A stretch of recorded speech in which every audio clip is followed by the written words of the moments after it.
Olá, meu amigo, minha amiga, sejam bem-vindos a mais um Portal do José.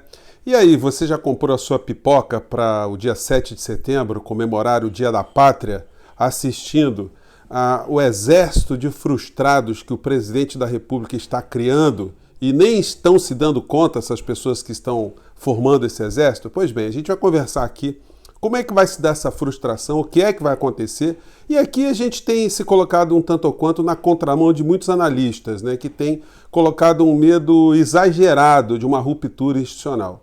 É para a gente ter preocupações, é para as instituições estarem se resguardando, mas não é para a gente ter medo, a gente achar que o mundo vai acabar, porque quando a gente analisa determinados fatos objetivos, a gente é obrigado a chegar a essas conclusões. Então, nós vamos analisar essas questões aqui no nosso portal de agora. Se você está chegando nesse momento, seja bem-vindo, se inscreva conosco, compartilhe os nossos vídeos, dê joinha para a gente chegar a mais pessoas como você e mande seus comentários, porque são sempre lidos e são sempre considerados. Gente, nos comentários aqui no portal do José, eu vejo muita gente que está ligada ao bolsonarismo, achando que o dia 7 de setembro será o último dia de uma independência que eles imaginam, que o Brasil vai ter uma ruptura ali, o Brasil que está todo encalacrado, está todo amarrado por ditadores, vai ficar livre nas mãos de Bolsonaro.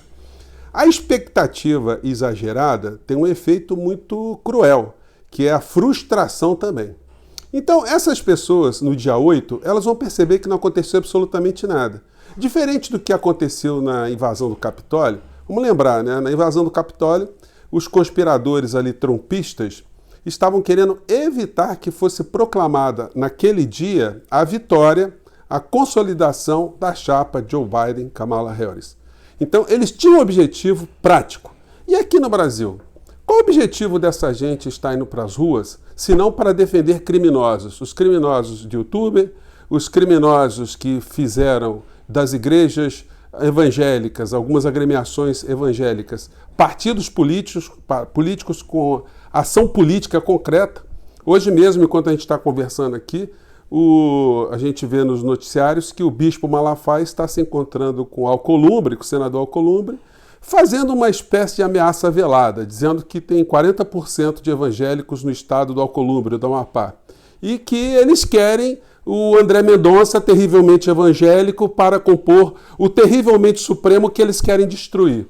Vejam as contradições dessa gente toda. Bom, hoje eu vou voltar ainda a essa questão das manifestações de 7 de setembro e como essa gente vai ficar extremamente frustrada. Eles vão ficar totalmente perdidos no dia seguinte. Porque os que estão em São Paulo não vão invadir nada, não vão quebrar nada, não vão fazer nada para lado nenhum. Vão ali fazer uma grande movimentação. E os que estarão no Distrito Federal terão ali uma grande contenção, porque o governador Ibanez já disse que vai tomar todas as providências, até aumento para as tropas lá, para não ter nenhum engraçadinho se aventurando contra as instalações públicas. Então não tem nenhum tipo de propósito. E o presidente da República, por mais gente que ele tenha nas ruas dando apoio a um golpe, ele não vai ter coragem e nem competência e nem mecanismos para ocupar os principais prédios, substituir as autoridades e implantar aqui uma ditadura bolsonarista, como eu tenho dito para vocês o tempo todo. Então muitas pessoas que estão nutrindo essa expectativa vão quebrar a cara. Vamos ver que nós temos um presidente falastrão, um que levou um monte de pessoas ao conflito com a lei, pessoas que vão ficar encalacradas com as suas vidas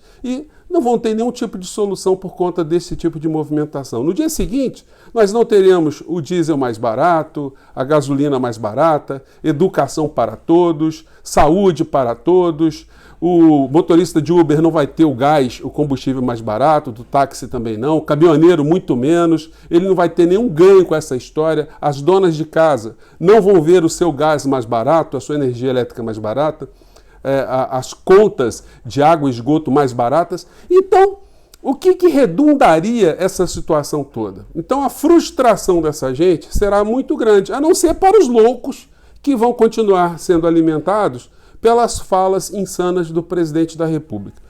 A propósito do que está acontecendo, até gostaria de sugerir para vocês 2 filmes, né? Mas antes vamos ver aqui como é que andam as criaturas insuflando para o golpe. Gente, as pessoas que acreditam nesse tipo de fala aqui do Eduardo Bananinha são as que vão ficar mais decepcionadas, porque esse cara tem moral alguma para ser bastião de alguma coragem? Ele foi líder de alguma coisa? Ele comandou alguma corporação, algum movimento? Ele conseguiu legitimidade perante a sociedade por alguma coisa? Não, só pelo sobrenome que ele tem. Falsificando um domicílio eleitoral que não é verdadeiro, porque todo mundo sabe que ele não mora em São Paulo, e ele se candidatou como deputado federal em São Paulo porque o pai disputava eleições no domicílio eleitoral do Rio de Janeiro. E ele está fazendo esse tipo de bravata, insuflando as pessoas ao cometimento de crimes. Vamos acompanhar aqui. A tropa estará dia 7 de setembro nas ruas, se manifestando de maneira pacífica, ordeira, como sempre fomos.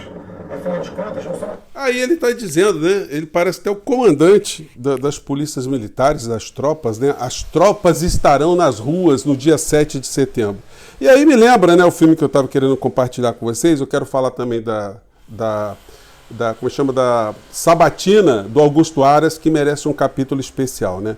Esse aqui é o filme Forrest Gump, cujo autor do filme, o diretor, ele coloca bem pra gente a ideia de grupo de pessoas que estão acompanhando um líder, sem saber exatamente por que estão lá acompanhando o líder, e de repente o líder para e diz que vai voltar para casa. Aí tá essa cena, ele vira as costas, o Forrest Gump aqui, o personagem do Tom Hanks, e aí as pessoas abrem ali, ele passa no meio e fica todo mundo com uma grande interrogação, ou seja, diante de uma grande frustração. E a outra cena de um filme, esse filme, o Forrest Gump, é de 1994. Se você não assistiu, meu amigo, se você é de uma geração mais nova, ainda não pôde assistir esse filme, assista que você vai achar muito interessante.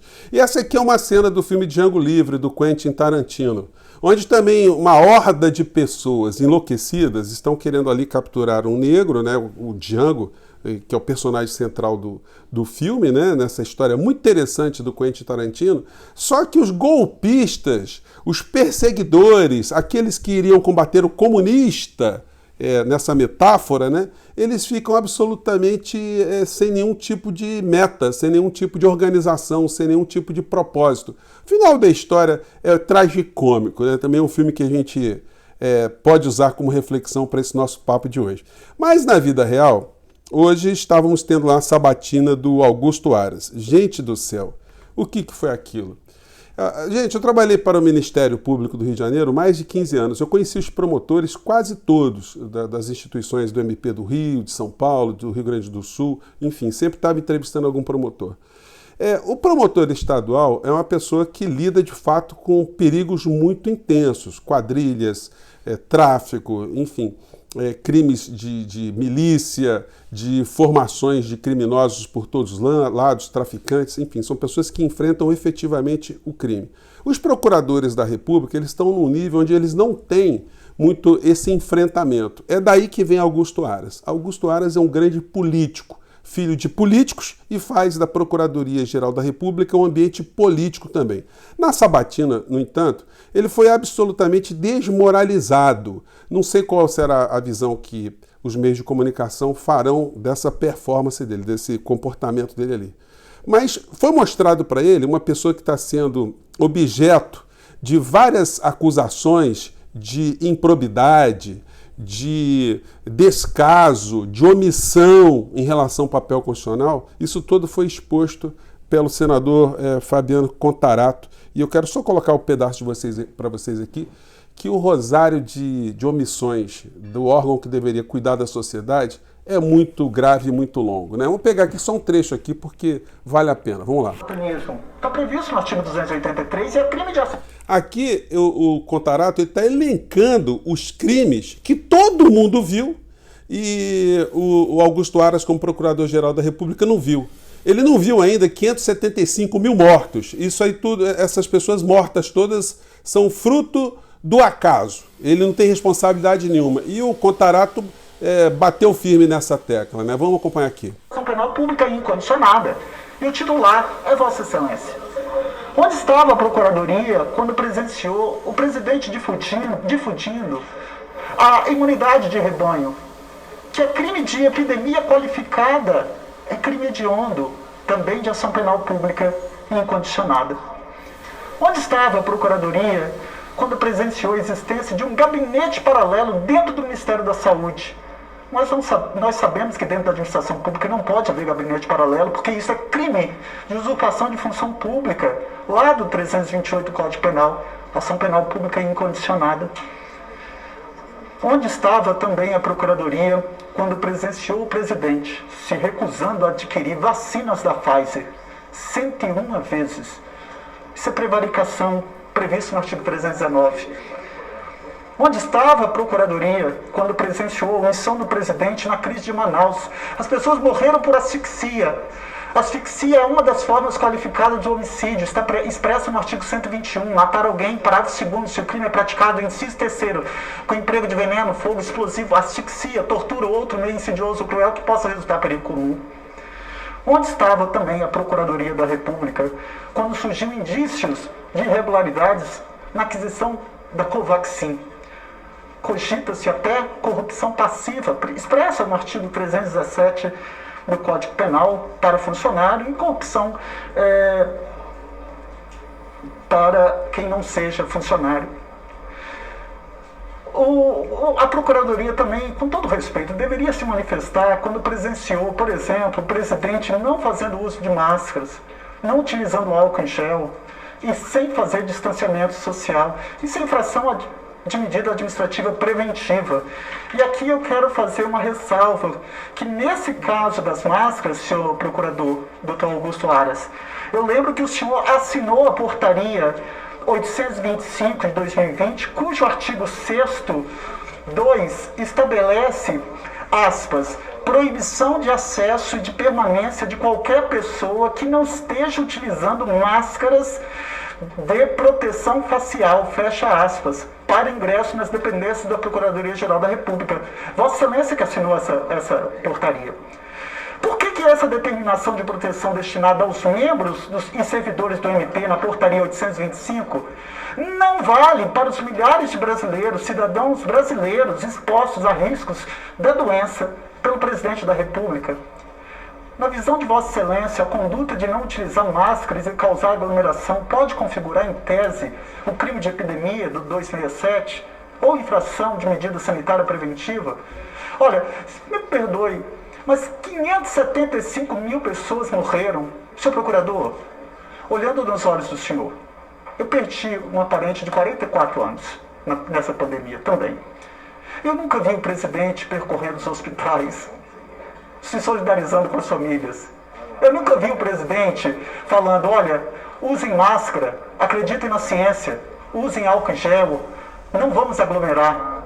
Daí a importância da atuação do Ministério Público como custos legis, como fiscal da lei, como dominus litis, como titular da ação penal pública nos termos do artigo 129.1 da Constituição Federal. Compete privativamente ao Ministério Público exercer a titularidade da ação penal pública.